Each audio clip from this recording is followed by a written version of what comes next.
Muito bom dia a todos e a todas. É comum nesta altura desejar um bom ano, que assim seja, que seja um bom ano para todos nós. Antes de entrarmos na matéria que vamos abordar aqui, permitam-me que, em nome do Secretariado Nacional da FENPROF, deixe aqui uma condenação do ataque dos Estados Unidos à Venezuela e o sequestro do seu presidente. Uma situação que é absolutamente inaceitável à luz do direito internacional. E é caso para dizermos que continua muito atual aquele livro de há mais de 50 anos do Eduardo Galeano, As Veias Abertas da América Latina, mais ainda agora em que a Casa Branca não esconde sequer ao que vai. Portanto, é ainda mais clara aquela que é a sua pretensão e os seus propósitos. E queríamos deixar aqui a nossa solidariedade para com o povo da Venezuela, para com os professores da Venezuela e para com o seu direito a decidir soberanamente aquilo que pretendem para o seu futuro. Portanto, esta é uma questão prévia que nós gostávamos aqui de deixar, porque o ano, enfim, começou de algum modo já um pouco assombrado, se quisermos, com esta situação. Bom, relativamente à matéria que nos traz cá hoje, diríamos o seguinte. Desde há muito que a FENPROF aponta como caminho para resolver o problema da falta de professores, que daqui a bocado vamos detalhar um pouco mais, a valorização da carreira e da profissão docente, tornando-a mais atrativa, permitindo manter aqueles que hoje a exercem, permitindo recuperar aqueles que a abandonaram nos últimos anos e tornar esta profissão atrativa para os mais jovens. A revisão do Estatuto da Carreira Docente é uma oportunidade para isso. O próprio Ministério, de algum modo, pelo menos ao nível das declarações, tem assumido que é questão central para resolver este problema estrutural que é o da falta de professores. No entanto, e também mais à frente daremos nota disso, não é isso que está vertido na proposta que nos foi enviada relativamente ao primeiro tema desta negociação em discussão, que tem a ver com o perfil do docente, as liberdades, portanto, os direitos e as garantias e os deveres da profissão. Não obstante o diagnóstico estar feito há muito, a falta de professores agravou-se de forma significativa já este ano letivo. E o Ministério da Educação, em vez de acelerar a revisão do Estatuto da Carreira Docente e adotar medidas concretas de valorização da profissão docente, tem feito exatamente o contrário. Além de impor uma excessiva lentidão, parece apontar para a própria desvalorização da carreira, contrariando não só as necessidades do sistema educativo, como as próprias declarações do Ministro da Educação. E isto os professores não vão aceitar.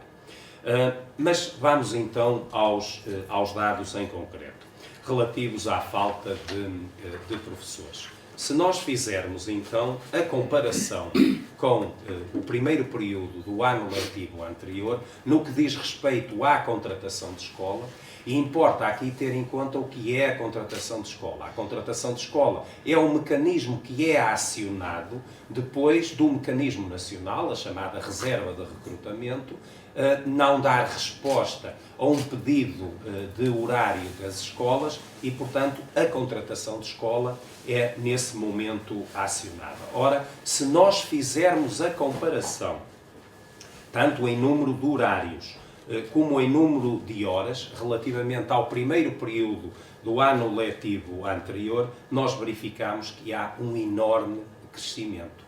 42% no caso dos horários, 55% no caso das horas. Se nós fizéssemos, digamos, uma conversão direta, sendo que isto, como dámos nota na conferência de imprensa, não se pode fazer assim, o total de alunos afetados aumentou 35%. E porque é que nós não podemos considerar os valores em absoluto que aí estão colocados? Porque há horários que se repetem nas contratações de escola semanas atrás de semanas. Agora, o que é claro é isto. Há um crescimento do número de horários em contratação de escola relativamente ao ano letivo anterior. Mas se nós não podemos dizer que durante o primeiro período foram 1.114.675 alunos que não tiveram todos os seus professores, não podemos dizer isto, sublinho, mas já podemos dizer, como nós apresentámos aí nos quadros, que nas várias semanas do período letivo, portanto, entre o dia 15 de setembro e o dia 17 de dezembro, o número oscilou entre os 109.000 na primeira semana e os 20.000 na última. Como digo, isto é uma estimativa, mas o que é inegável é que o número cresceu. E este é que é o aspecto essencial. Depois, importa também sublinhar que, se formos a olhar para os grupos de recrutamento onde este crescimento, portanto, se verificou, nos grupos, digamos, mais sensíveis, aqueles onde há mais falta de professores, portanto, nós vemos isso a acontecer na educação pré-escolar, no primeiro ciclo, no português e inglês do segundo ciclo do ensino básico, no português do terceiro ciclo e secundário, no inglês do terceiro ciclo e secundário, história, geografia, em matemática, na informática e também na educação especial. Se fizermos, digamos assim, ou se olharmos para a distribuição pelos vários distritos, nós verificamos que temos Lisboa, temos Setúbal, temos Faro, temos Porto e temos Santarém como o top 5 dos distritos mais afetados por esta situação. Portanto, este problema tenderá, nós já sabemos, que os números de aposentações, ainda há dias se via isso na comunicação social, no início do ano temos já mais 300 aposentações. Estes problemas vão-se continuar a fazer sentir de uma forma mais evidente nestes distritos mais a sul, mas também um pouco por todo o país. Neste momento, em qualquer zona de menor procura, chamemos-lhe assim, nomeadamente no interior, nas periferias dos grandes centros mais populosos, havendo um professor, por exemplo, que vá para a aposentação, um horário que, no caso do segundo, terceiro ciclo e secundário, é um horário de 14 horas ou 16 horas, dificilmente em muitos destes locais há condições para garantir a substituição desses professores. No caso de Lisboa, Setúbal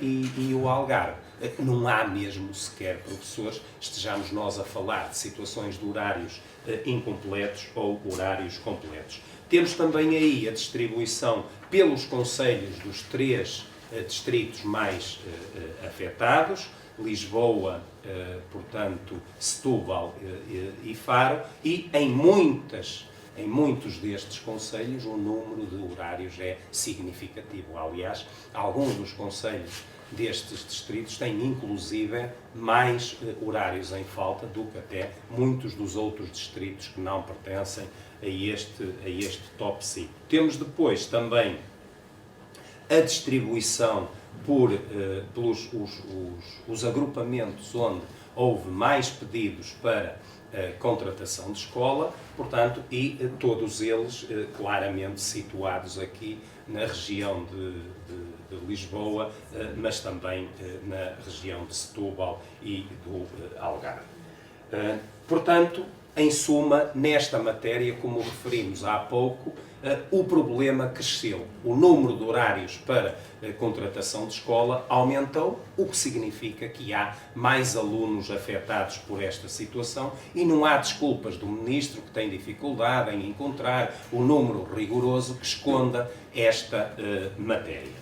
Depois, um segundo aspecto que temos que ter em conta também é o número de disponíveis nas reservas de recrutamento, o tal mecanismo que é acionado primeiramente antes da contratação de escola. E, portanto, nesta matéria, nós verificamos que, relativamente ao ano anterior, portanto, houve uma diminuição tanto no número de candidatos, porque é que há uma diferença entre candidatos e candidaturas, porque há candidatos que têm habilitações para mais de um grupo de recrutamento e, portanto, podem fazer mais do que candidatura a um grupo de recrutamento. No entanto, considere-se o candidato ou considere-se a variável candidatura, há uma diminuição de disponíveis para contratação.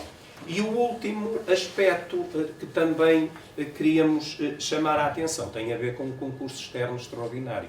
Nós, neste momento, ainda não conhecemos o resultado das colocações do concurso externo extraordinário deste ano. No entanto, se formos, as listas provisórias já saíram, portanto, estão ordenados os candidatos, e se nós consultarmos estas listas, verificamos que tanto o número de candidatos como o número de candidaturas também diminuiu relativamente ao ano anterior.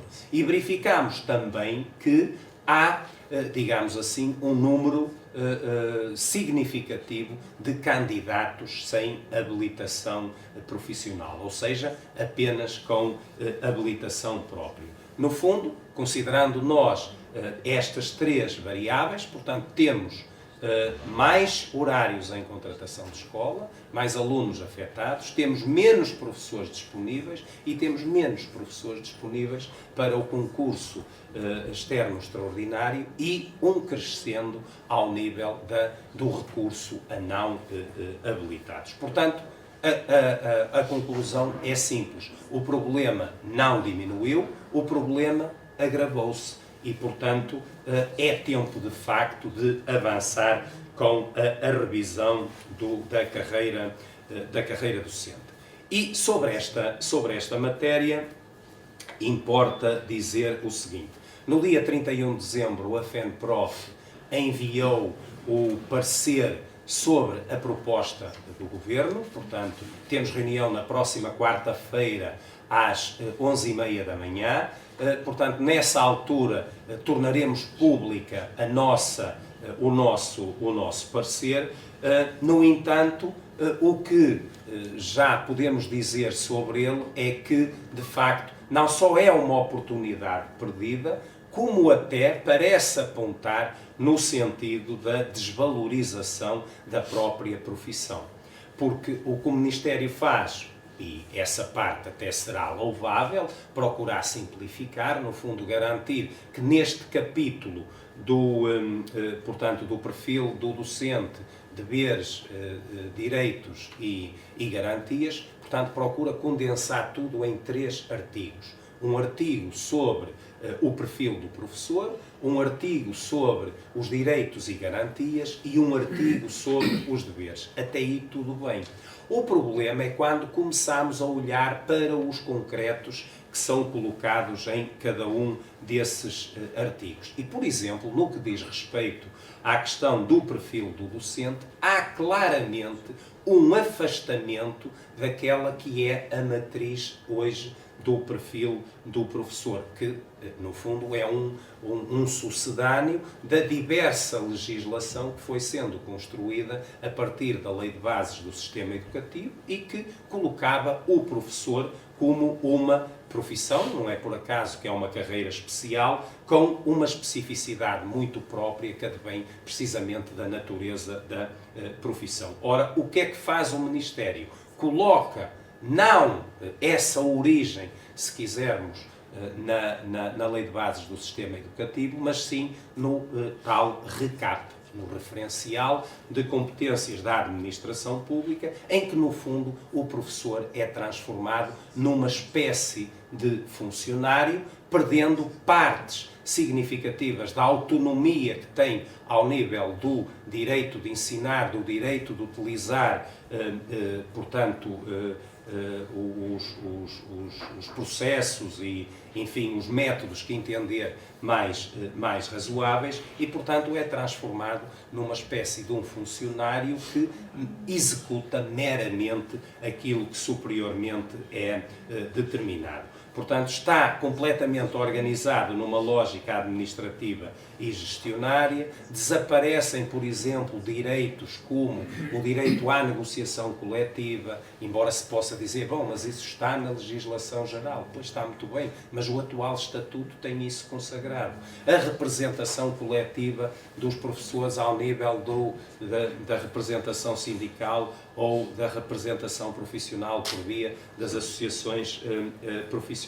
E, portanto, toda essa especificidade profissional é diluída, no fundo, numa espécie de competências administrativas e gestionárias, apontando, inclusive, para uma futura avaliação do desempenho docente ainda pior do que a já má avaliação do desempenho docente que existe, uma avaliação do desempenho docente que, tendo em conta a especificidade da profissão, deveria ser formativa, deveria procurar encontrar aquilo que não corre bem para poder ser corrigido numa perspectiva de resposta, digamos assim, da própria escola e dos professores àquelas que são as necessidades. Portanto, estamos perante uma proposta de revisão estatutária que enfraquece a identidade profissional dos professores e que pretende submeter a educação a lógicas de gestão pública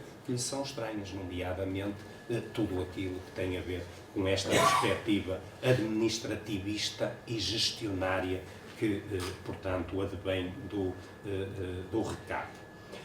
Portanto, para a FENPROF e para os professores, está claramente em causa a natureza da nossa profissão na forma como ela tem, enfim, sido vista até aos dias de hoje. Não temos nada contra a simplificação, não temos nada contra corrigir aquilo que não está correto, exigimos até que sejam regulamentadas muitas matérias que hoje estão no Estatuto e que não tiveram regulamentação posterior, mas de facto não é por esta via. Esta via é uma subversão completa e é a transformação, como já referimos, do professor num mero funcionário executor de ordens e numa lógica completamente gestionária. Bom, perante isto, o que é que nós vamos então fazer? Nós temos reunião no dia 7, como referimos, com o Ministério da Educação. Vamos, nessa reunião do dia 7, apresentar a nossa contraproposta, como disse, tornaremos pública nessa altura, e vamos avaliar aquilo que nos vai ser dado como resposta. No dia a seguir teremos um plenário online de professores, onde vamos apresentar, no fundo, aquilo que resulta dessa reunião e vamos avaliar com os professores o que é que vamos fazer para a frente. Para nós é claro que a forma como este primeiro tema for fechado vai determinar se já em janeiro vamos ter que ter uma grande ação de professores ou não. Vamos ver qual é o caminho que o Governo vai escolher. O Governo fez uma proposta, nós entregamos a nossa contraproposta. A lógica do Governo é uma lógica administrativista. A nossa lógica é uma lógica que vai de acordo com a dignidade da profissão e, no fundo, aquilo que hoje está vertido em termos de princípios no Estatuto da Carreira Docente, que é claramente subvertido por esta lógica administrativa. Vamos ver depois a resposta que o Ministério vai dar e, naturalmente, em função disso, depois decidir. Nós temos Secretariado Nacional da FENPROF começa na quarta-feira, portanto vai ser intermeado, porque nós temos uma agenda, enfim, complicada por estes dias. Temos reunião com o Ministério no dia 7, começamos o secretariado à tarde, no dia a seguir temos continuação do secretariado, temos um plenário de professores ao fim da tarde, no dia a seguir terminamos o secretariado e temos depois um plenário sobre as questões das condições de trabalho na monodocência, na educação pré-escolar e no primeiro ciclo do ensino básico. Entregamos, aliás, no final do mês de dezembro, na Assembleia da República, uma petição precisamente sobre esta matéria, onde exigimos, no fundo, igualdade de tratamento no que diz respeito às questões do calendário escolar, no que diz respeito às questões dos horários, no que diz respeito às questões das reduções por antiguidade e no que diz respeito também ao exercício portanto, dos cargos pedagógicos que são distribuídos aos professores. Na sexta-feira vamos fazer essa entrega formal no Ministério da Educação e, portanto, como disse, temos aqui uma semana bastante preenchida. Para a semana está agendada, ou está pré-agendada, uma reunião no dia 14, não sabemos se o Ministério a vai manter ou não, veremos como é que vai ser concluído este primeiro ponto e depois veremos o que fazer a seguir. Naturalmente não deixaremos de participar na manifestação da CGTP da próxima semana, no dia 13, que terminará junto à residência oficial do Primeiro-Ministro, onde será entregue o abaixo-assinado sobre as questões relacionadas com o pacote laboral. Nós já percebemos que este ano será um ano onde vão ser tomadas medidas decisivas relativamente à legislação laboral, sejam as gerais, que afetam os professores por via do Código do Trabalho e do regime de contrato de trabalho em funções públicas, sejam as específicas, as que têm a ver com a revisão do Estatuto da Carreira Docente. Portanto, a FENPROF fez também, através dos seus sindicatos, uma grande recolha para este abaixo-assinado. Vai ter bem mais de 100 mil assinaturas e nós demos um bom contributo para essa questão. Para além disso, vamos manter, porque o problema não está resolvido no que diz respeito aos horários de trabalho, as greves que temos já de algum tempo ao sobretrabalho, às horas extraordinárias, à componente não letiva de estabelecimento e vamos, porque estamos muito preocupados com o que aí vem, relativamente a esta questão da revisão do Estatuto da Carreira Docente, organizar uma caravana. Somos professores, damos rosto ao futuro, aliás, que já é visível junto das escolas. Estamos a fixar pendões e faixas por todas as escolas do país, com o lema, precisamente, somos professores, damos rosto ao futuro, onde, no fundo, pretendemos salientar não só os problemas que hoje a profissão sofre, mas como essa necessidade de afirmar a profissão docente como uma profissão fundamental para o futuro do país. E vamos organizar uma caravana que, portanto, vamos iniciá-la no dia 19 de fevereiro, já depois, enfim, deste processo das eleições presidenciais, e vamos começar no Porto e nas Ilhas e vamos terminar no dia 4 de março em Lisboa, entre o princípio e o fim, à razão de 2 distritos por dia, onde vamos estar nesses distritos assinalando os problemas que nesse distrito a escola pública tem e também sublinhando e demonstrando aquelas que deveriam ser as propostas necessárias para resolver os problemas da educação. Portanto, é isto que nós temos previsto para este início do ano letivo. Se vamos ter que recorrer a outros meios, a outras formas de luta ou não, veremos. Isso vai depender naturalmente da resposta que o Ministério da Educação for dando ao longo deste processo de revisão do Estatuto da Carreira Docente e, muito particularmente, a este primeiro tema, que tem a ver com o perfil do docente, os direitos e as garantias e os deveres, em que nós não vamos aceitar de todo, nem os professores vão aceitar, uma descaracterização da profissão e um agravamento ainda à já má avaliação do desempenho docente, que se começa a perspectivar. Não é que seja essa a matéria que agora está em cima da mesa, mas claramente, através do recado, se começa a perspectivar aquilo que poderá ser uma futura avaliação do desempenho docente. E, portanto, era isto que aqui queríamos trazer neste início de ano. É isso?